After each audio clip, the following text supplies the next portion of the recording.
कहानी सुनाने से पहले एक बात साफ कर दो, ये पूरी तरह से सच है, या कम से कम मुझे तो यही लगता है। भवनारी नाम थोड़ा अजीब है, लेकिन मेरा असली नाम यही है। और ये कहानी मेरी जिंदगी के उस सफर की है जो मुझे कभी नहीं भूलता। 2013 की बात है। मैं भवनारी उस समय 22 साल का था। मैं और मेरा सबसे अच्छा दोस्त आदित्य इंजीनियरिंग के आखिरी साल में थे। हम दोनों भव्य नगर गुजरात के रहने वाले थे। हमारी दोस्ती स्कूल टाइम से चली आ रही थी, वही वाली दोस्ती जो बिना किसी वजह के गहरी हो जाती है। लेकिन इस कहानी की शुरुआत उतनी मजेदार नहीं थी जितनी होनी चाहिए थी। इसकी शुरुआत एक ब्रेकअप से हुई थी। आदित्य का मूड कई हफ्तों से खराब था। 3 साल की रिलेशनशिप खत्म हो चुकी थी और वह पूरी तरह टूट चुका था। पहले जो लड़का हमेशा हंसी मजाक करता था, वो अब चुप चुप रहने लगा था।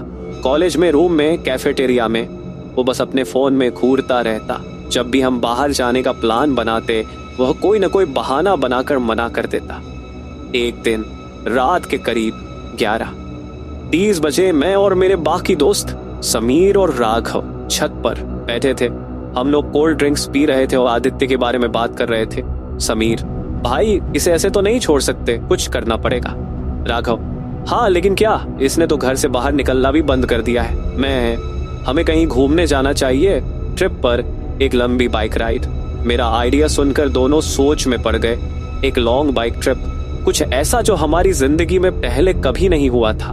तभी मुझे याद आया मेरी नई बाइक। अभी हफ्ता भर पहले ही मैंने रॉयल एनफील्ड थंडरबर्ड 350 खरीदी थी, ब्रांड न्यू, चमकती हुई, एकदम जानदार। इसका सिल्वर कलर रात में और भी ज्यादा खतरनाक लगता था। जब भी मैं इसे स्टार्ट करता, इंजन की गहरी धर्रर आवाज दिल को सुकून देती थी। राघव: भाई, अगर तेरा ये थंडरबर्ड लेकर जाएंगे तो ट्रिप तो बनती है। समीर: हाँ, और अगर आदित्य को बाइक राइडिंग में इन्वॉल्व कर दिया तो उसका मूड भी सेट हो सकता है। हम सबको आइडिया पसंद आया। अब बस आदित्य को मनाना था। अगली सुबह हम सब आदित्य के पास पहुंचे। वो अपने बेड पर पड़ा हुआ था, फोन में घूरते हुए। उसके कमरे में हल्की अंधेरी लाइट थी और कोने में रखी पानी की बोतलें बता रही थी कि वो कई दिनों से बाहर नहीं निकला था। मैं: भाई, बस बहुत हुआ, अब तेरा इलाज होने वाला है। आदित्य सुस्त आवाज में: क्या मतलब? समीर: मतलब हम लोग कसोल ट्रिप प्लान कर रहे हैं और तू हमारे साथ आ रहा है। राघव: और सोच, हम तुझे घर पर अकेला छोड़ने वाले नहीं हैं। आदित्य ने पहली बार हमारी बात को ध्यान से सुना, लेकिन वो फिर भी कंफ्यूज लग रहा था। आदित्य: कसोल क्यों? मैं: क्योंकि वो इंडिया का मिनी इजराइल है। वहां का माहौल, ठंडा मौसम, पहाड़ और खुले आसमान के नीचे बैठकर चाय पीना। भाई, ये सब कुछ तुझे अंदर से जिंदा कर देगा। आदित्य चुप रहा, लेकिन हमने उसकी आंखों में हल्की चमक देखी। आखिरकार काफी समझाने और जबरदस्ती करने के बाद उसने ट्रिप के लिए हाँ कर दी। अब असली प्लानिंग शुरू हुई। हमने लैपटॉप खोला और गूगल मैप्स पर रूट सेट किया। हमारा प्लान था: पहला दिन भव्य नगर से जयपुर तक बाइक से सफर, दूसरा दिन जयपुर से दिल्ली और फिर चंडीगढ़ तक रुकना, तीसरा दिन चंडीगढ़ से कुल्लू, फिर कसोल। हाँ, वो वहां 4-5 दिन रुककर वापस आना। कसोल जाने से पहले हमने प्लान किया कि माली और तोश गांव भी घूमेंगे। रात को हमने सामान पैक करना शुरू किया। थर्मल जैकेट्स और विंटर गियर, ठंड से बचने के लिए, फुल फेस हेलमेट और ग्लव्स ताकि तेज हवाओं से बचा जा सके, ना स्लीपिंग बैग और टेंट, क्योंकि हो सकता है हमें खुले में भी रुकना पड़े। हमारे पास सब कुछ तैयार था, अब बस हमें सफर पर निकलना था। ट्रिप से एक दिन पहले हमने अपने घर की छत पर बैठकर बीबीक्यू पार्टी रखी। कोल्ड ड्रिंक्स, चिकन और पुरानी यादें, सब कुछ उस रात में समा गया। राघव हंसते हुए: भाई, ये हमारी लाइफ की सबसे बड़ी ट्रिप होने वाली है। समीर: और सबसे मजेदार भी। मैं: और हो सकता है सबसे खतरनाक भी।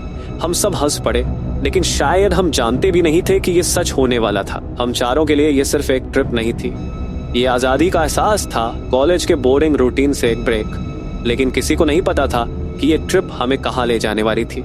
रात की शुरुआत सुबह होते ही हम भव्य नगर से जयपुर के लिए निकले। बाइक स्टार्ट होते ही मेरे अंदर अलग ही जोश आ गया। ठंडी हवा चेहरे पर पड़ रही थी और रॉयल एनफील्ड की आवाज पूरे माहौल में गूंज रही थी। आदित्य पीछे बैठा था और मैं रास्ते में उससे बातें करने की कोशिश कर रहा था, लेकिन वो बस करके रह जाता। राघव और समीर दूसरी बाइक पर थे। और वो दोनों बीच बीच में ओवरटेक करके मजे ले रहे थे। शाम होते होते हम जयपुर पहुंच गए। प्लान था कि रात को जयपुर में रुकेंगे, फिर सुबह दिल्ली की ओर बढ़ेंगे। कुछ अजीब था, हमने एक सस्ता होटल लिया जहां सिर्फ रुकने भर की जगह थी। सब ने अपने अपने सामान रखे और नीचे के ढाबे में खाना खाने चले गए। राघव हमेशा की तरह सबसे ज्यादा एनर्जी में था। भाई, ये जयपुर की लस्सी मारो, समीर ने हंसते हुए पूछा। कल सुबह बाइक चलानी है, ज्यादा मत पी लेना। आदित्य बस चुपचाप खाना खा रहा। मैंने हल्के में पूछा, भाई तू ठीक है? उसने सर हिलाया। हाँ ठीक हूँ, बस थोड़ा थक गया हूँ। लेकिन मुझे कुछ अजीब महसूस हो रहा था। जब हम होटल लौटे तो आदित्य सबसे पहले कमरे में चला गया। हम तीनों थोड़ी देर बाहर बैठे रहे और तब समीर ने कुछ ऐसा कहा जिसने मेरी रात खराब कर दी। भाई, आदित्य को कुछ दिक्कत है क्या? मैंने चौंक कर पूछा। क्यों? वो बोला, जब हम होटल की तरफ आ रहे थे तो वो अचानक पीछे मुड़कर देखने लगा, जैसे कोई उसे बुला रहा हो। राघव ने हंसकर टोन हल्की करने की कोशिश की। हो सकता है किसी लड़की की याद आ गई हो। हम तीनों हंस दिए, लेकिन कहीं ना कहीं मेरे मन में एक अजीब सी बेचैनी थी। रात का वो सपना, उस रात मुझे बहुत ही अजीब सपना आया। मैंने देखा कि हम चारों सुनसान सड़क पर बाइक चला रहे हैं, लेकिन धीरे धीरे समीर और राघव गायब हो जाते हैं। अब सिर्फ मैं और आदित्य हैं और अचानक मेरी बाइक खुद ब खुद बंद हो जाती है। मैं पीछे मुड़कर देखता हूँ और आदित्य मुझे घूर रहा है।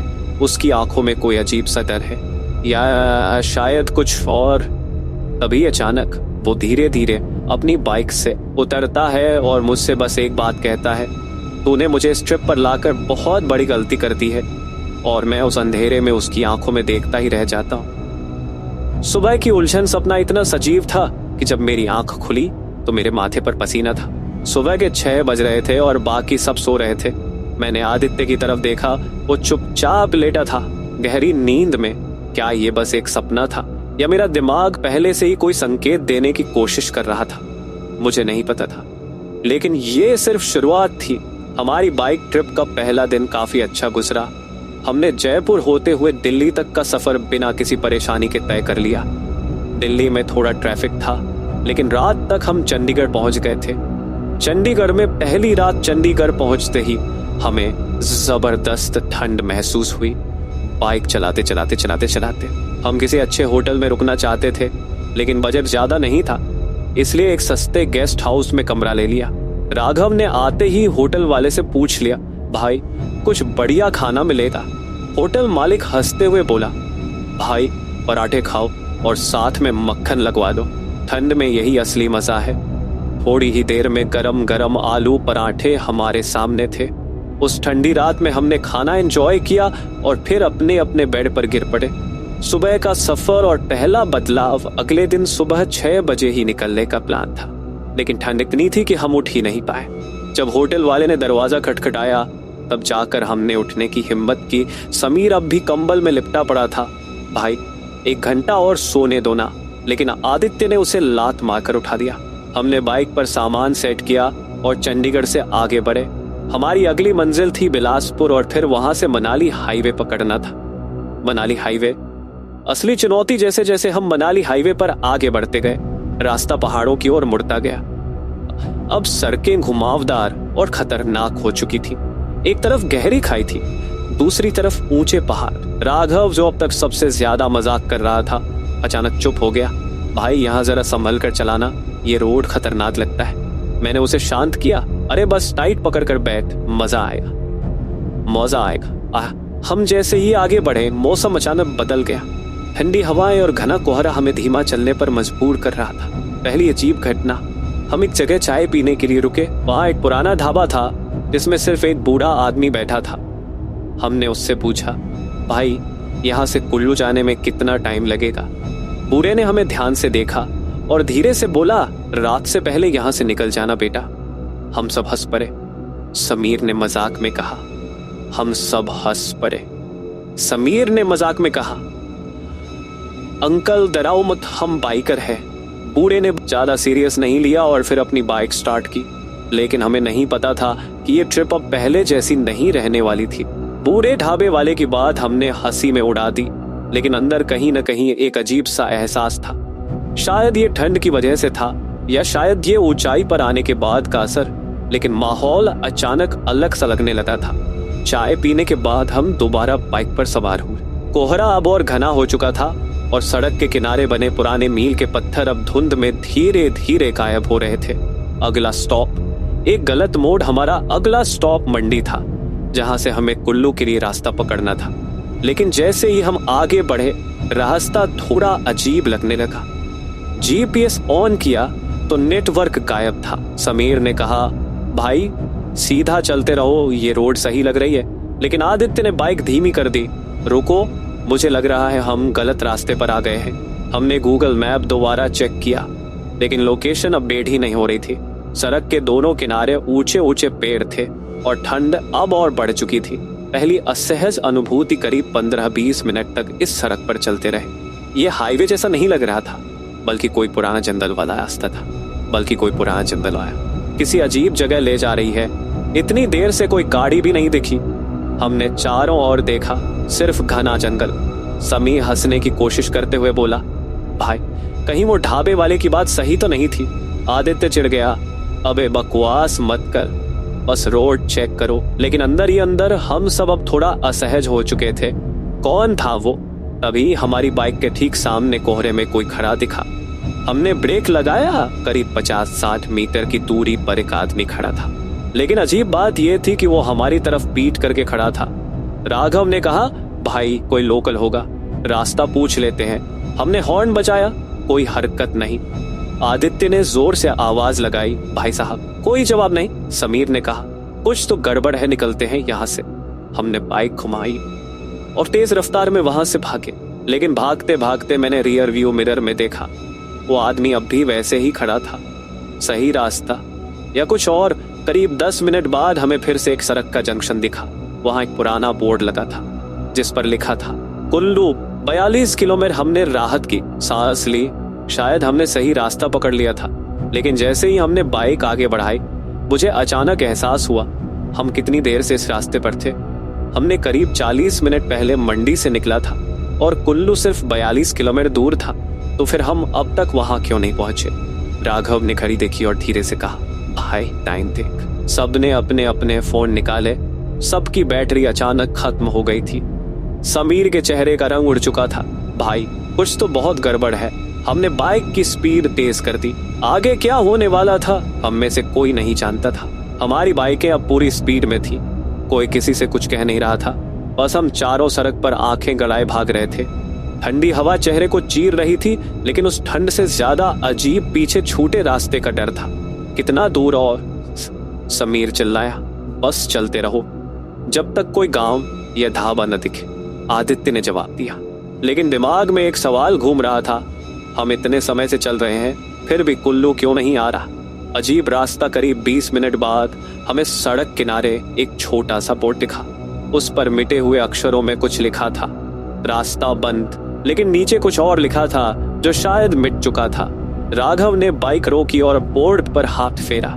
ये नया बोर्ड नहीं लग रहा, शायद बहुत पुराना है।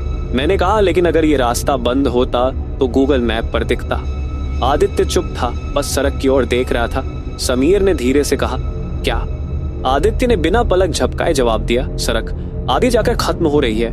हम सब ने नजरें उठाई और सच में सड़क कहीं भी नहीं जा रही थी। क्या ये मजाक था? देखिए, अब भी बंद थी। फोन ऑन करने की कोशिश की, बैटरी पूरी तरह खत्म। समीर अब घबरा चुका था। भाई हम वापस चलते हैं, ये सब बहुत अजीब है। मैंने बाइक घुमाई, लेकिन तभी आदित्य ने धीरे से कहा, रुको। मैंने उसकी तरफ देखा, सड़क के किनारे देखो। हमने ध्यान दिया, सड़क के दोनों ओर पुरानी टूटी हुई रेलिंग थी, जैसे कभी यहाँ पुल था। लेकिन अब कोई पुल नहीं था, बस एक गहरी खाई थी और खाई के ठीक किनारे हमारी बाइक के टायरों के निशान थे। हम यहाँ पहले भी आ चुके थे। समीर की सांस तेज हो गई। भाई हम यहाँ पहले भी आ चुके हैं। राघव चिल्लाया, क्या बकवास कर रहा है? लेकिन अब सबको समझ आ रहा था हम किसी लूप में फंस चुके थे। कुल्लू पहुंचने की जगह हम बार बार इसी जगह वापस आ रहे थे। आदित्य ने मेरे कंधे पर हाथ रखा और धीरे से कहा, भाई ये जगह हमें छोड़ नहीं रही। और तब हमने उसे देखा। हम बाइक से उतरे और चारों ओर देखने लगे। चारों तरफ घना जंगल था।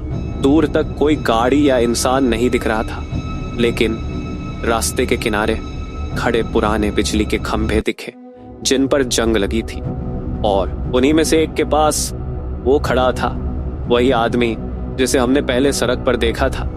अब भी पीठ किए हुए, लेकिन इस बार उसकी परछाई हमारी तरफ थी। अब क्या होगा? समीर कांपती आवाज में बोला, भाई इस बार हम नहीं रुकेंगे। आदित्य की आंखें चौड़ी हो गई। गाड़ी चालू रखो और बस भागो। हमने बाइक स्टार्ट की और पूरी स्पीड से वापस उसी रास्ते पर भागे जहां से आए थे, लेकिन अंदर कहीं डर था। अगर हम फिर से यहीं आ गए तो क्या होगा?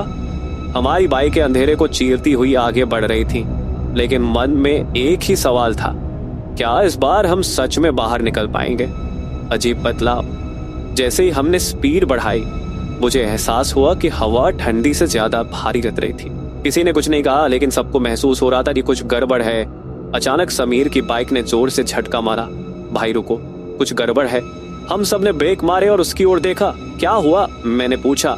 उसने कांपते हुए जवाब दिया। मैंने पूछा।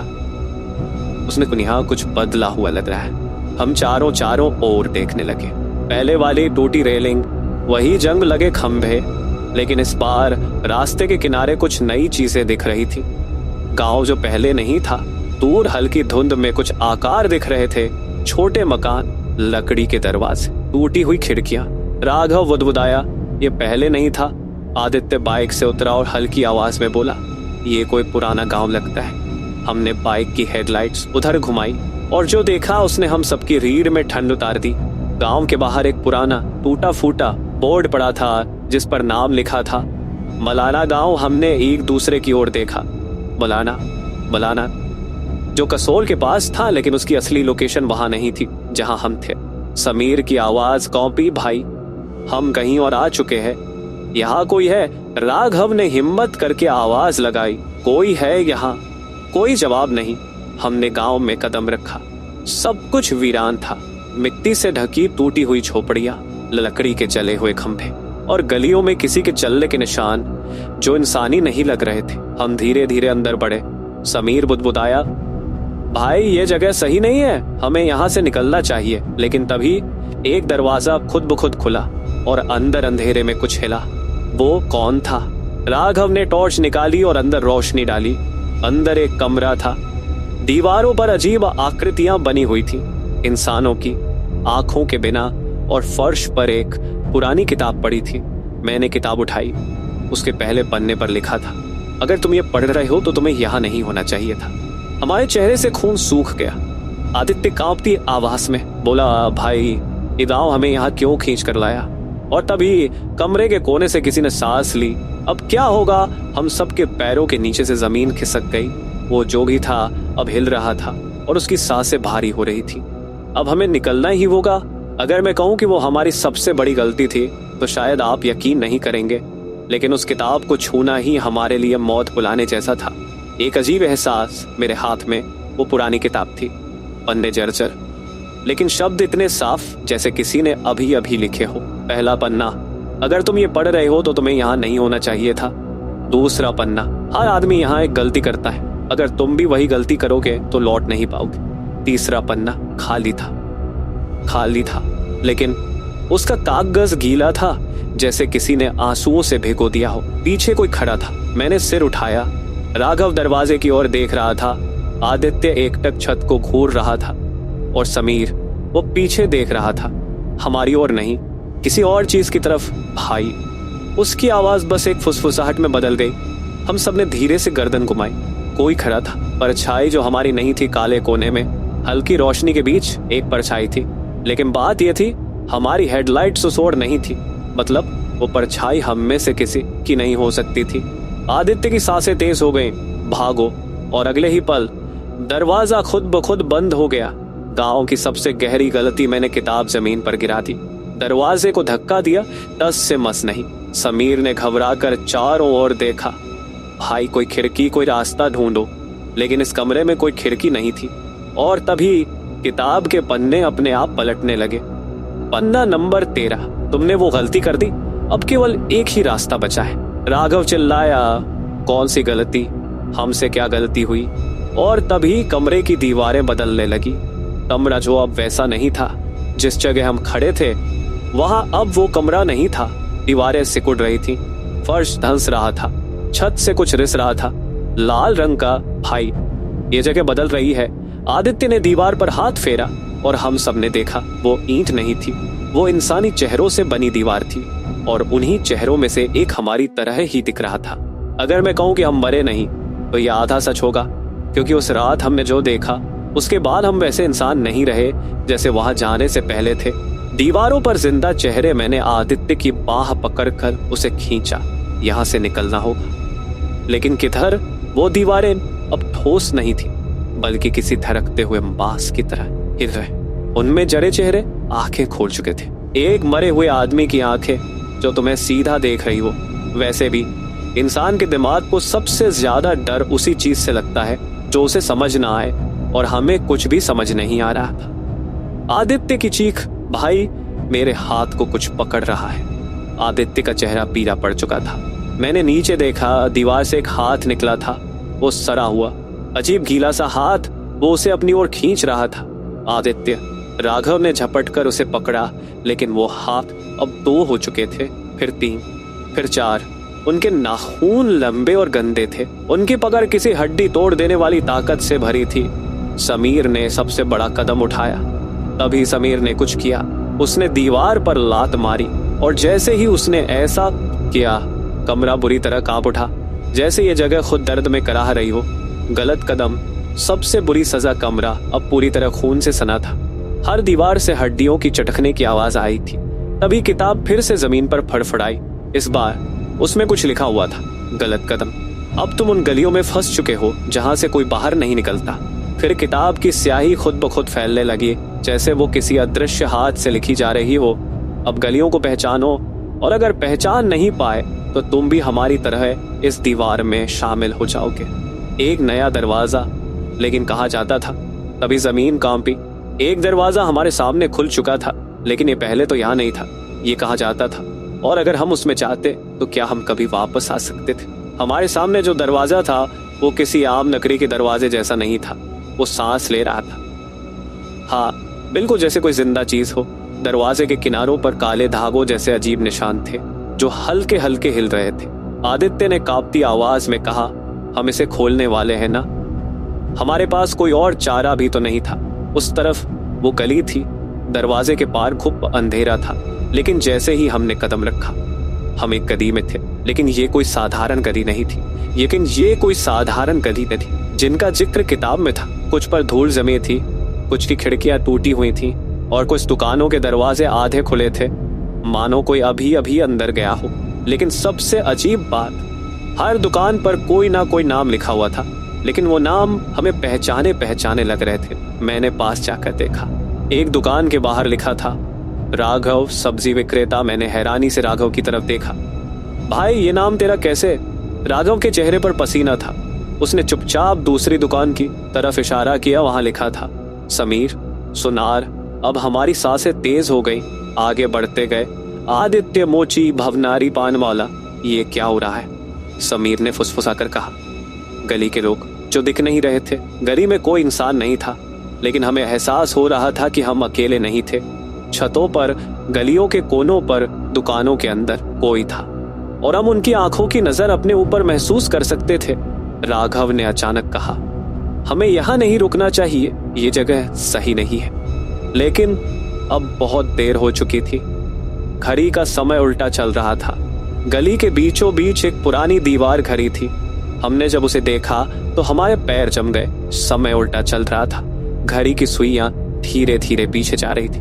12, 11, 59, 11, 59, 11, 58। समीर ने मेरी बाह पकड़ी। भाई, हमें अभी के अभी है। लेकिन बाहर कहा था? गली का दूसरा छोर अब धुंध में खो चुका था, और पीछे मुड़कर देखा तो दरवाजा जिस रास्ते से हम आए थे गायब हो चुका था। हम फंस चुके थे।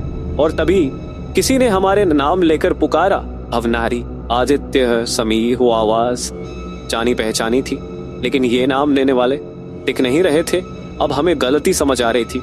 हमने कुछ किया था, कुछ ऐसा जो हमें नहीं करना चाहिए था। और अब हम उनके साथ इस गली के हिस्से बन चुके थे। वो आवाजें हमारे नाम पुकार रही थी, लेकिन वो कहाँ से आ रही थी हम देख नहीं पा रहे थे। राघव ने हड़बड़ी में कहा, कोई जवाब मत देना, कुछ भी मत कहना। लेकिन आदित्य घबरा गया था। उसने हल्की आवाज में कहा, क्या कौन है? बस इतना पूछना था कि सब कुछ बदल गया। गली अब वैसी नहीं रही। पहले जो दुकानों के शटर खुले थे अब एक एक करके बंद हो गए। घड़ी की सुइयां पहले से भी तेज उल्टी घूमने लगी। 11:55, 11:50, 11:40। गली की हवा ठंडी नहीं बल्कि गर्म हो गई थी, लेकिन ये कोई आम गर्मी नहीं थी। ऐसा लग रहा था जैसे हमारे चारों तरफ कोई सांस ले रहा। फिर अचानक एक दुकान के अंदर हलचल हुई। हमने देखा कोई परछाई अंदर हिली। समीर ने धीरे से कहा, भाई वहां कोई है। और फिर उस परछाई ने हमारी तरफ देखा। वो हम में से ही कोई था। जो भी वो चीज थी वो इंसान जैसी ही थी, लेकिन जैसे ही उसने बाहर कदम रखा हमें समझ आ गया कि वो इंसान नहीं थी। उसका चेहरा हूबहू आदित्य जैसा था, लेकिन वो आदित्य नहीं था। उसकी आंखें गड्ढों जैसी गहरी थी। उसके चेहरे पर हल्की सी हंसी थी, एक अजीब बनावटी हंसी। राघव ने पीछे हटते हुए कहा, ये क्या बकवास है? आदित्य की शक्ल वाली वो चीज आगे बढ़ी और जब उसने मुंह खोला तो उसकी आवाज मेरी थी, भवनारी। उसने मेरा नाम लिया, बिल्कुल मेरी ही आवाज में। अब तक हम जितने डरे थे वो कुछ भी नहीं था, क्योंकि अब हमें यकीन हो गया था हम यहाँ अकेले नहीं थे और जो हमारे साथ थे। गली के लोग हमारे अंदर झांक रहे थे। अब दुकानें फिर से खुलने लगी, लेकिन उनमें से इंसान बाहर नहीं आ रहे थे, हम बाहर आ रहे थे। हर दुकान के अंदर कोई खड़ा था और वो हमारी ही शक्ल में था। एक दुकान में समीर खड़ा था, दूसरी में राघव, तीसरी में मैं। हम सब वहां थे, लेकिन असली कौन था? राघव ने घबराकर मुझे देखा। भाई हम फंस चुके हैं। मैंने उसकी बाह पकड़ ली। नहीं, हमें निकलना होगा। लेकिन गली का दूसरा छोर अब भी धुंध में खोया था और पीछे मुड़कर देखा तो वहां कुछ और था। एक आईना। आईने में कुछ गलत था। उस आईने में हम दिख रहे थे, लेकिन हम वैसा नहीं देख रहे थे जैसे असली आईने में दिखते हैं। हमारे चेहरे पर वो बनावटी हंसी थी, आंखें गड्ढों जैसी थी और वो हमें देख रहे थे। नहीं, वो हमें देख नहीं रहे थे, वो हम पर हंस रहे थे। अब हमें समझ आ चुका था हमने कुछ किया था, कोई गलती जो हमें यहाँ ले आई थी, और इस गलती को सुधारने का बस एक ही तरीका था जो हमारे सामने खड़ा था। हम सब अपनी ही शक्लों को घूर रहे थे। गली के अंदर खड़े वो लोग जो हमारी तरह दिखते थे वो हमें देख नहीं रहे थे, हमें महसूस कर रहे थे जैसे हमारी हर सांस, हर धड़कन, हर हलचल उनके लिए कोई खेल हो। और फिर आईने में खड़ी आकृतियां मुस्कुराईं, लेकिन यह कोई आम मुस्कान नहीं थी। वो वासना से भरी थी, एक अजीब सा आकर्षण जो हमें खुद की ओर खींच रहा था। छूकर देखो, एक फुसफुसाहट कानों में गूंजी किसकी थी पता नहीं, पर मुझे ऐसा लगा जैसे आईने के भीतर वाली मेरी परछाई मुझसे ही कह रही थी।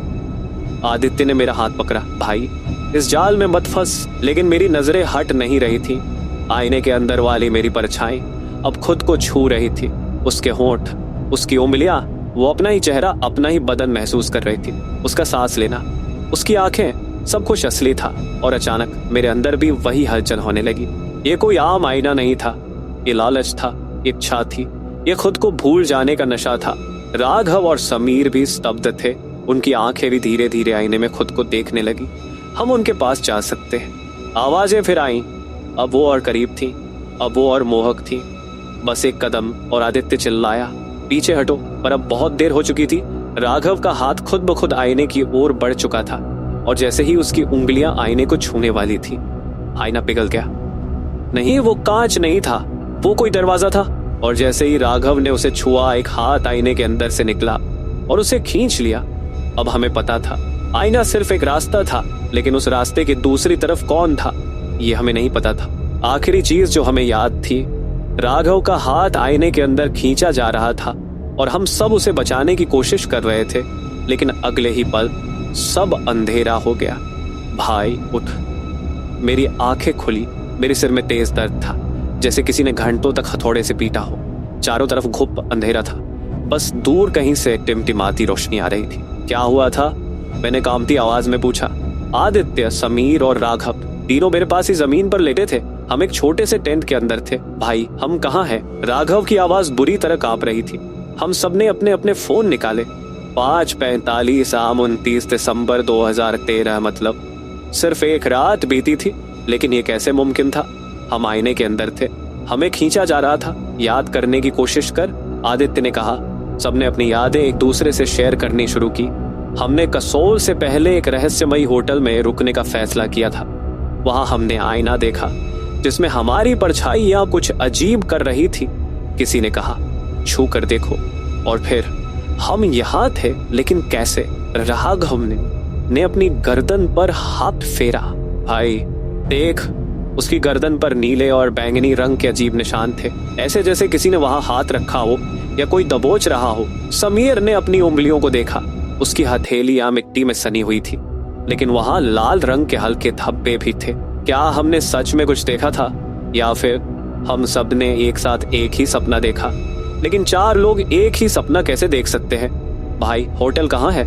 मैंने फोन निकाला और गूगल मैप्स पर उस जगह को ढूंढने की कोशिश की जहां हमने रात बिताई थी।